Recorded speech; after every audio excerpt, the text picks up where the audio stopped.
I know it sounds crazy to stir fry macaroni with beef and tomatoes, but it's a very traditional Vietnamese recipe. So start off by cutting your beef into 1-inch cubes. I personally like to use ribeye or beef tenderloin. Then prepare your marinade by chopping 2 garlic cloves, seasoning it with mushroom powder, black pepper, kosher salt, Maggi or low sodium soy sauce, and olive oil. I usually like to add oil to my beef marinade to keep it nice and moist. Now prepare your aromatics, which is to chop up the white part of the green onion, and then with the green part of the green onions you'll chop it up and then save it for garnish. Then with the whole onion you're gonna slice it into 1/2-inch thickness.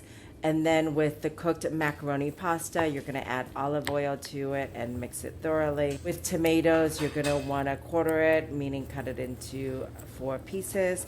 Now, if your tomatoes are really big, then you're gonna wanna cut them into 8 pieces or 8 wedges. In a large skillet on medium-high heat, you're gonna melt a 1/4 cup of butter along with a tablespoon of oil. I like to use avocado oil. Then add the whites of the green onions and cook it for 30 seconds, stirring frequently. Then you're gonna add your marinated beef and then mix it together so that the butter evenly coats it. And then you're gonna wanna cook the beef untouched for 3 minutes. And then after 3 minutes, give it a toss and then cook it for another 3 minutes untouched. This way you get a nice brown color for your beef. Remove the beef from the skillet and then keep the juice on the skillet and then add your onions along with your garlic and stir fry it for a minute.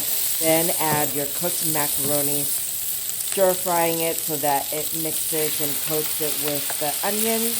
Just an FYI in case you didn't know, macaroni pasta is basically the same thing as elbow pasta.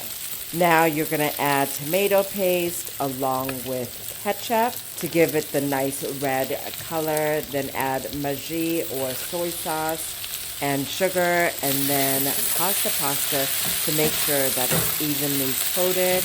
Once you do that, then you're gonna add the tomatoes and the beef along with all of its juices, and you're gonna stir fry this for 5 minutes, tossing often so the pasta doesn't stick to the bottom.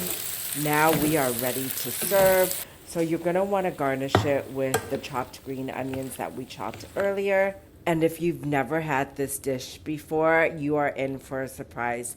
It is so flavorful with a nice sweetness to it. I love adding sriracha to anything to make it spicy.